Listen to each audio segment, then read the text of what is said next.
구독과 좋아요로 다산의 기운을 매일 가장 먼저 받아보세요. 착하게 살면 복이 온다는 말을 믿으며 살아온 세월이 얼마인가. 당신은 평생을 남을 위해 살아왔다.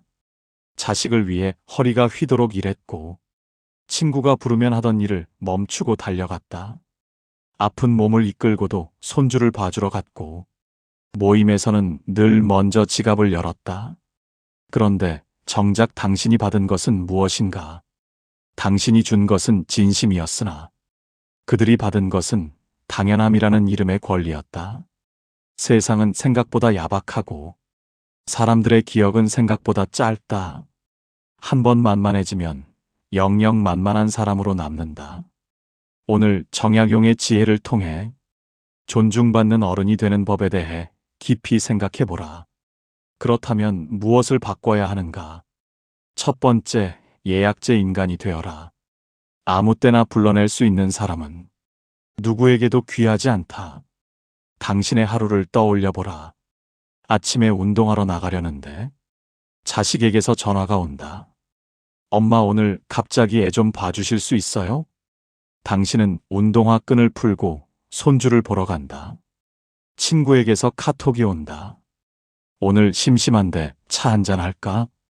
당신은 하던 청소를 멈추고 나간다. 이렇게 살다 보면 당신은 언제든 부를 수 있는 사람이 된다. 편한 사람이 아니라 만만한 사람이 되는 것이다. 내가 아는 한 분이 있다. 올해 67살인 영숙 씨는 퇴직 후 수영을 시작했다. 매주 월요일, 수요일, 금요일 오전 10시는 수영장에 가는 시간이다. 어느 날 딸에게서 전화가 왔다. 엄마, 내일 급한 미팅이 생겼는데 애 좀 봐주세요. 내일은 수요일이었다. 영숙 씨는 이렇게 말했다. 미안한데 수요일 오전은 수영 가는 날이야. 목요일은 어떠니? 딸은 처음에 당황했다. 엄마가 거절하는 게 낯설었던 것이다. 하지만 시간이 지나면서 변화가 생겼다. 이제 딸은 부탁할 때 먼저 묻는다.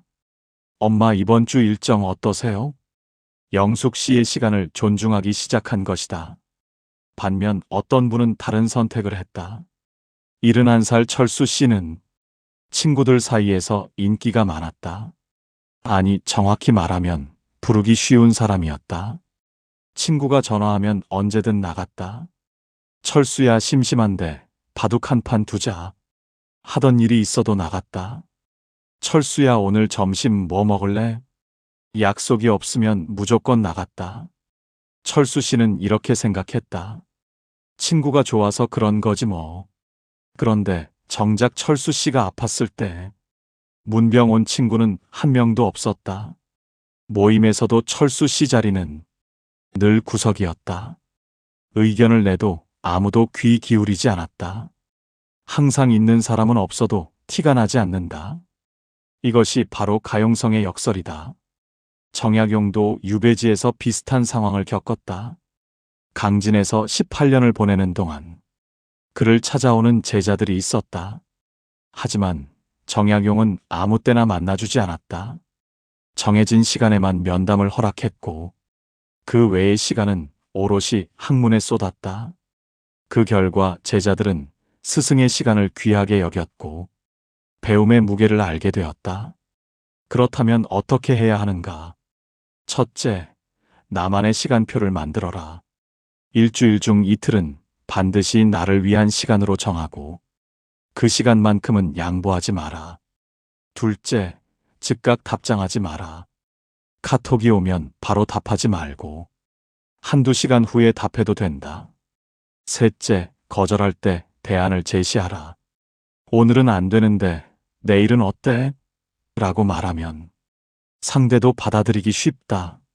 넷째, 미안해하지 마라. 당신의 시간을 지키는 것은 이기적인 게 아니라 당연한 것이다. 다섯째, 일관성을 유지하라. 한 번 정한 원칙은 꾸준히 지켜야 상대도 당신의 시간을 존중하게 된다. 이런 작은 변화들이 당신의 가치를 만든다. 정약용은 이렇게 말했다. 귀하게 쓰이려면 스스로를 흔하게 두지 마라. 지금까지 시간의 가치에 대해 이야기했다. 이제 두 번째로 중요한 것을 말하겠다. 두 번째, 지갑의 침묵을 지켜라. 자주 사는 밥값보다 든든히 지킨 노후 자금이 당신의 품격을 만든다. 당신의 모임을 떠올려 보라. 식사가 끝나면 누가 먼저 계산대로 가는가? 늘 같은 사람이 지갑을 여는가? 내가 낼게, 내가 낼게. 이 말을 입에 달고 사는 분들이 있다. 처음에는 모두가 고마워한다. 하지만 시간이 지나면 그것은 당연한 것이 된다. 더 무서운 것은 재산 자랑이다. 나 이번에 연금 얼마 나와? 우리 아파트 시세가 얼마래? 이런 말을 하는 순간 당신은 지갑으로만 평가받는 사람이 된다. 내가 아는 한 분이 있다. 올해 75살인 이 노신사는 퇴직 공무원 출신이다. 매달 연금이 나오지만 그 액수를 아는 사람은 부인뿐이다. 모임에 가면 늘 자기 목만 낸다. 오늘은 내가 살게 하는 친구가 있으면 고맙네, 다음엔 내가 살지 하고 받는다. 하지만 다음에 정말 자기가 산다. 그것도 딱 자기 몫만큼만. 자녀들에게도 마찬가지다. 용돈을 주지 않는 건 아니지만 얼마를 가지고 있는지는 말하지 않는다. 이노 신사는 이렇게 말했다. 내 주머니 사정을 알면 사람들이 나를 다르게 대하더라고. 모르게 해야 나를 있는 그대로 봐. 결과는 어땠을까? 자녀들은 아버지를 경제적으로 의지하지 않는다. 오히려 아버지의 건강과 행복을 먼저 걱정한다. 친구들도 이 노신사를 돈이 아닌 사람으로 대한다. 반면 어떤 분은 다른 선택을 했다. 65살 최 씨는 사업으로 돈을 꽤 벌었다. 그리고 그것을 모두가 알게 했다. 모임에 가면 늘 최 씨가 계산했다. 오늘은 내가 쏜다. 생일 잔치도 최 씨가 열었다. 다들 와, 내가 한턱 낼게. 최 씨는 이렇게 생각했다. 돈 쓰는 게 뭐 어때서? 있을 때 쓰는 거지. 처음에는 모두가 최 씨를 좋아했다. 아니, 정확히 말하면 최 씨의 지갑을 좋아했다. 그런데 최 씨가 병원에 입원했을 때 문병 온 친구는 손에 꼽을 정도였다. 병문안 온 친구조차 요즘 경기가 안 좋아서 하며 돈 이야기를 꺼냈다. 최 씨는 그제야 깨달았다. 자신이 친구가 아니라 현금 인출기였다는 것을. 이것이 바로 경제적 신비주의의 힘이다. 보여주지 않아야 지켜진다. 정약용도 재물에 대해 깊이 생각했다. 유배 시절 그는 가난했지만 그 가난을 드러내지 않았다. 반대로 벼슬길에 있을 때도 재산을 과시하지 않았다. 그는 아들들에게 이렇게 당부했다. 허세를 위해 주머니를 터는 것은 가장 어리석은 짓이라고. 재물은 감출수록 안전하고 드러낼수록 위험하다고. 그렇다면 어떻게 해야 하는가?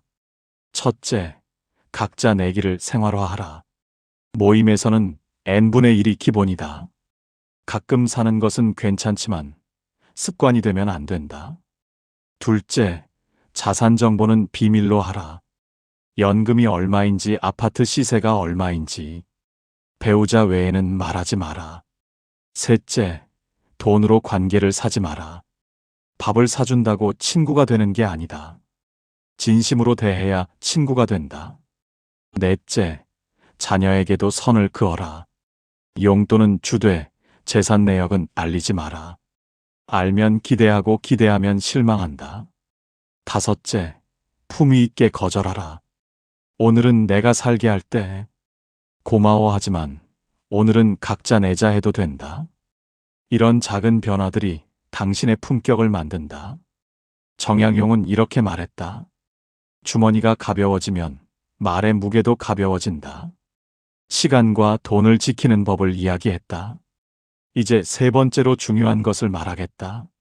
세 번째, 조언에도 유통기한이 있다. 묻지 않은 답을 주는 것은 지혜가 아니라 오지랖이다. 당신은 얼마나 자주 조언을 하는가? 자식이 힘들어 보이면 이렇게 해봐 하고 말하고 싶어진다. 며느리가 고민을 털어놓으면 내 경험에는 말이야 하고 시작한다. 문제는 그 조언을 상대가 원했느냐는 것이다. 자식 집에 갔다고 생각해보라. 냉장고를 열어보니 반찬 위치가 마음에 안 든다. 이건 여기 두면 안 되지. 싱크대를 보니 설거지가 쌓여 있다. 이건 바로바로 해야지. 아이 방을 보니 장난감이 어질러져 있다. 애버릇을 이렇게 들이면 어떡해? 당신은 도와주려고 한 말이다. 하지만 듣는 사람은 어떨까? 잔소리로 들린다. 간섭으로 느껴진다. 내가 아는 한 분이 있다. 올해 68살인 김 여사는 시어머니다. 며느리와 사이가 좋기로 소문났다. 비결이 뭘까? 김 여사는 절대 먼저 조언하지 않는다. 어느 날 며느리가 전화를 했다. 어머니 요즘 애가 말을 안 들어서 힘들어요. 김 여사는 이렇게 대답했다. 그래 많이 힘들겠구나. 그게 끝이었다. 이렇게 해봐 저렇게 해봐 하지 않았다. 그냥 힘든 마음을 알아줬을 뿐이다. 며느리는 오히려 더 전화를 자주 한다. 가끔은 먼저 조언을 구하기도 한다. 어머니 어떻게 하면 좋을까요? 그때서야 김 여사는 조심스럽게 의견을 낸다. 김 여사는 이렇게 말했다. 내가 먼저 말하면 잔소리가 되고 물어볼 때 말하면 지혜가 되더라고. 반면 어떤 분은 다른 선택을 했다. 65살 박 여사는 딸을 끔찍이 아끼는 친정엄마다. 딸 집에 가면 눈에 보이는 게 많다. 냉장고를 열어 반찬 위치를 바꾼다. 이건 여기 두면 상해. 옷장을 열어 옷 정리를 해준다. 이렇게 개야주름이 안 가. 딸이 요리를 하면 옆에서 지켜본다. 불세기가 너무 세. 간은 나중에 봐야지. 그렇게 썰면 안 익어. 박 여사는 이렇게 생각했다. 내가 엄마니까 이런 말 해주는 거지. 그런데 어느 날 딸이 폭발했다. 엄마 제발 좀요. 나도 다 커서 살림하는 사람이에요. 박 여사는 너무 서운했다. 좋아서 해준 말인데 왜 화를 내는지 이해가 안 됐다. 그 후로 딸은 엄마 방문을 부담스러워한다. 엄마 이번 주는 바빠서요. 다음에 올게요. 핑계가 늘어났다. 이것이 바로 조언의 역설이다. 해줄수록 멀어진다. 정약용도 자식에게 조언하는 법을 알았다. 유배지에서 아들들에게 수많은 편지를 보냈지만 그 편지들의 공통점이 있다. 묻지 않은 것에는 답하지 않았다. 아들이 고민을 털어놓을 때만 조심스럽게 의견을 적었다. 그는 이렇게 당부했다. 침묵은 집안을 세우는 가장 큰 덕목이라고. 말을 아끼는 것이 사랑을 지키는 방법이라고. 그렇다면 어떻게 해야 하는가? 첫째, 상대가 물을 때까지 기다려라. 힘들어 보여도 먼저 조언하지 마라. 힘들겠다 한마디면 충분하다. 둘째, 자식 집에서 눈을 감아라. 냉장고가 어지러워도 설거지가 쌓여 있어도 그 집 주인은 당신이 아니다. 셋째, 나니까 이런 말 해주는 거야를 버려라. 이 말은 면죄부가 아니다. 상대에게는 부담이다.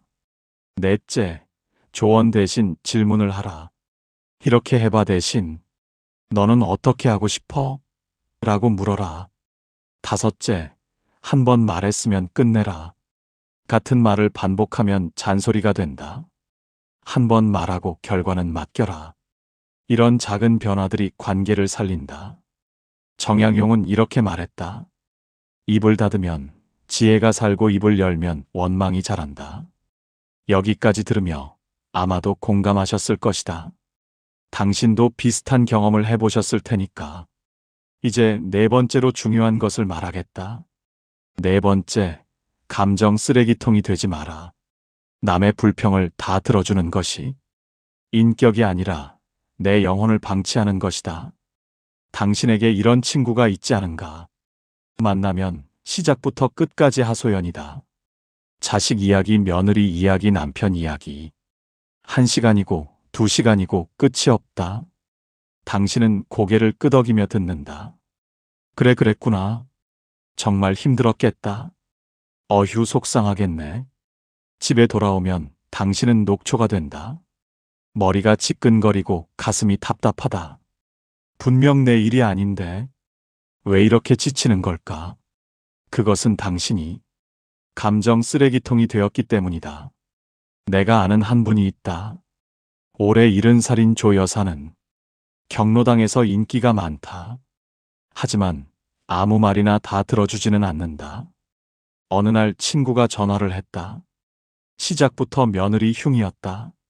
그 며느리가 말이야 또 30분이 지나도 끝이 없었다. 조 여사는 조용히 말했다. 그 마음 이해해.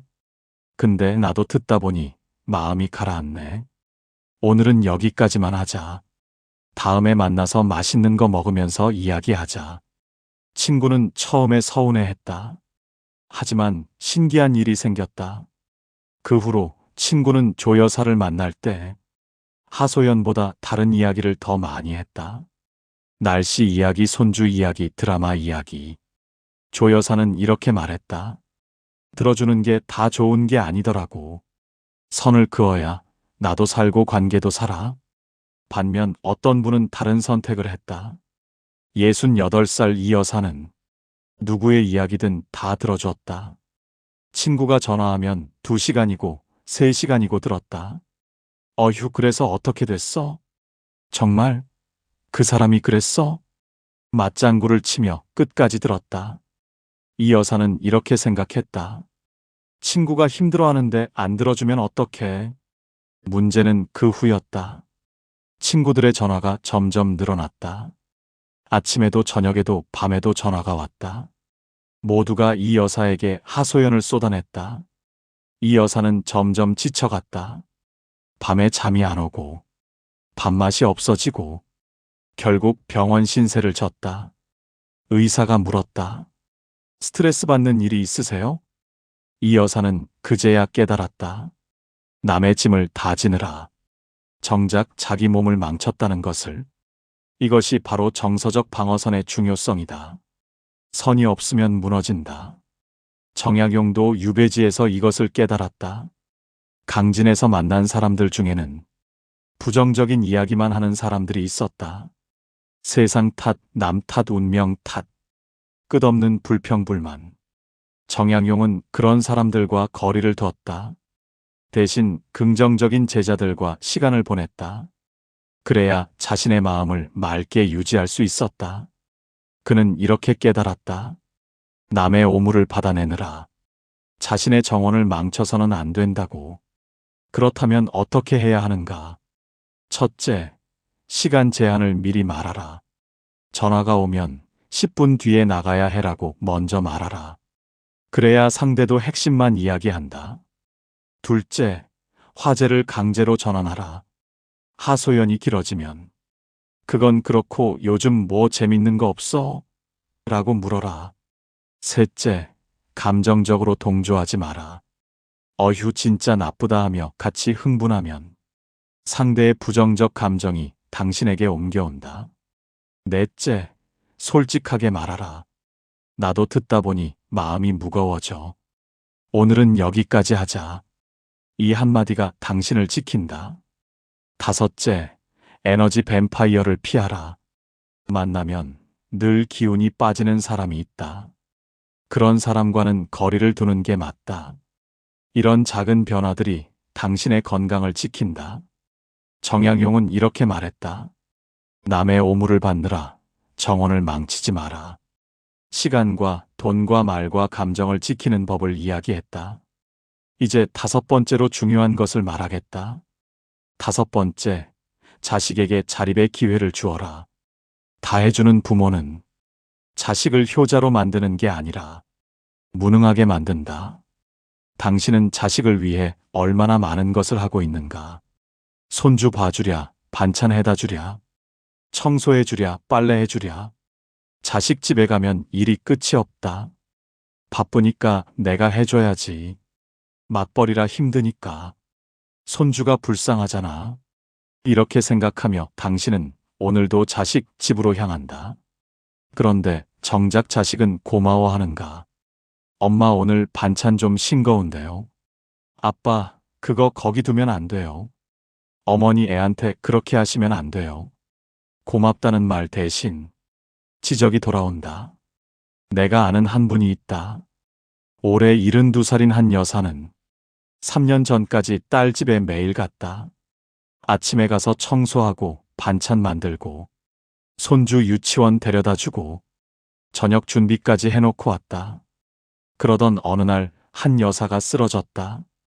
병원에서 일주일을 보냈다. 그동안 딸 집은 어떻게 됐을까? 놀랍게도 잘 돌아갔다. 딸이 직접 반찬을 만들었고 사위가 청소를 했다. 손주도 스스로 가방을 챙겼다. 한 여사는 퇴원 후 결심했다. 더 이상 딸 집에 매일 가지 않기로. 처음에 딸은 당황했다. 엄마 왜 안 와요? 한 여사는 이렇게 말했다.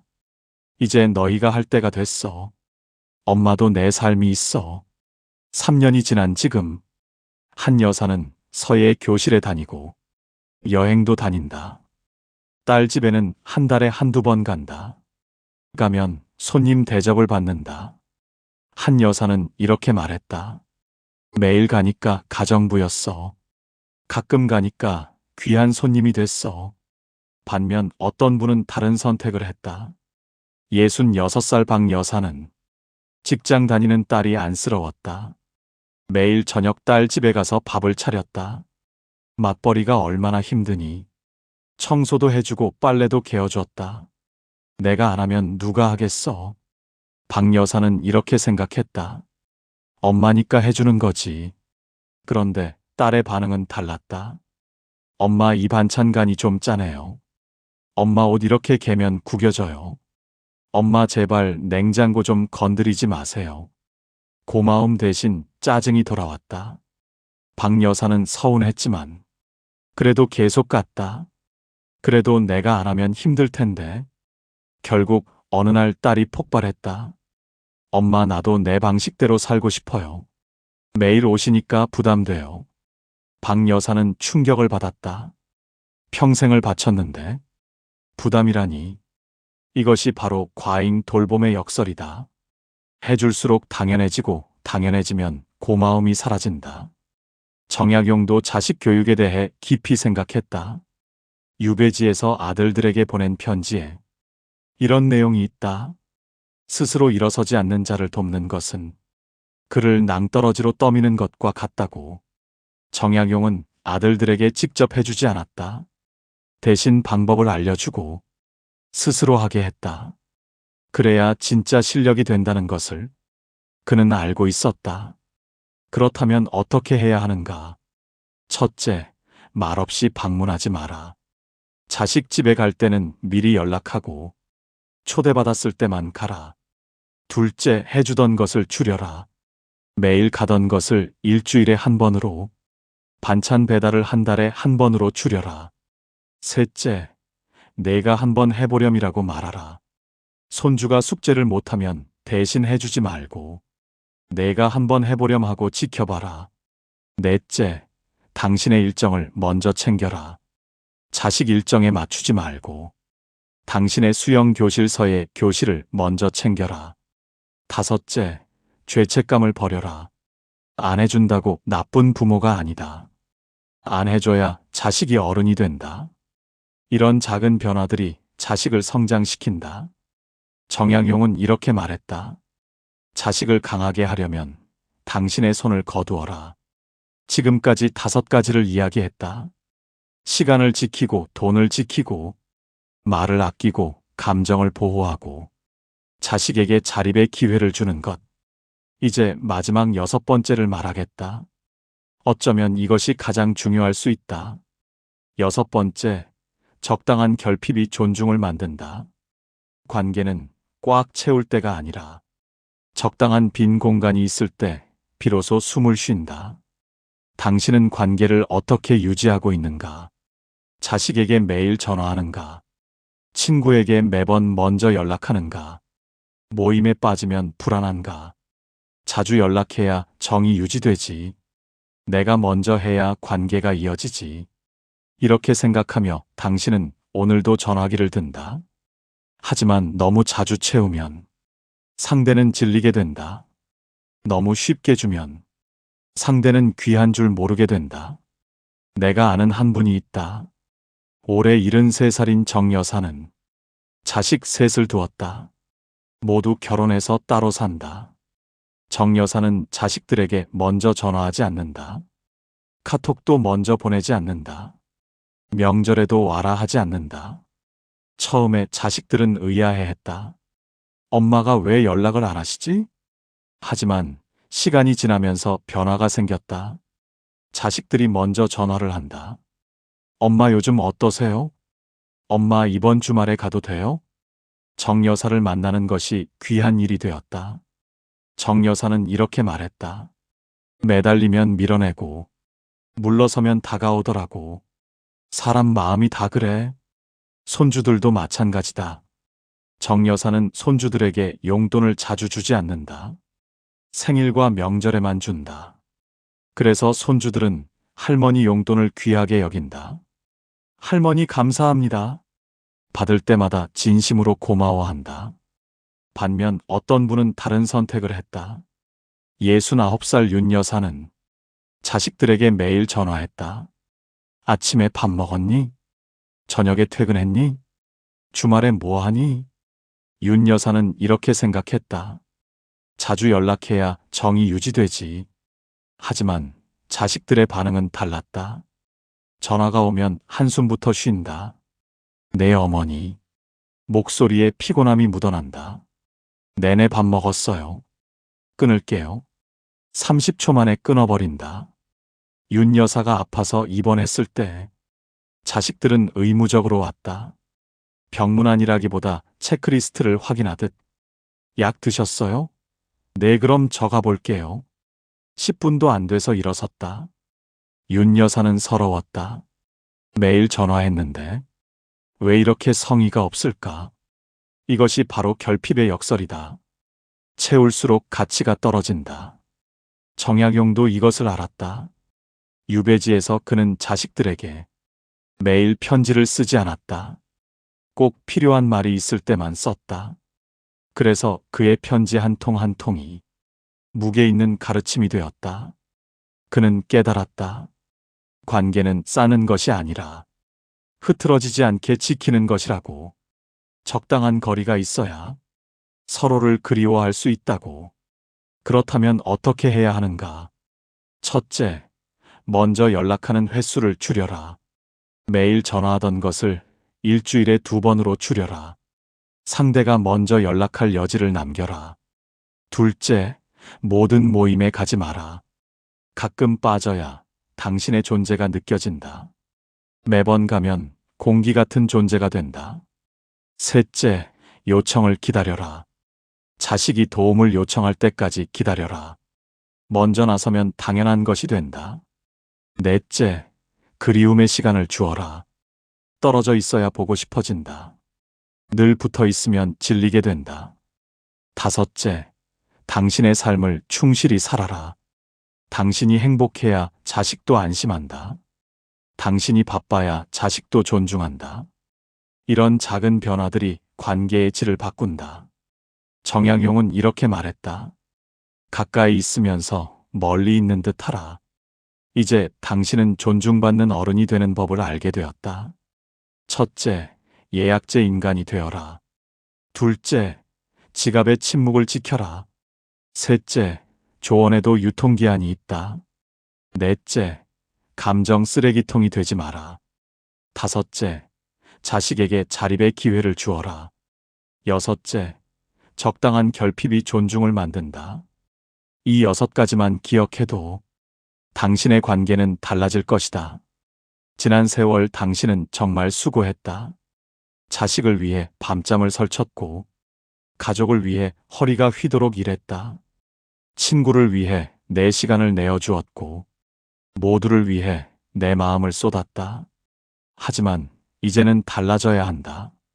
착한 사람이 아니라 존중받는 사람이 되어야 한다.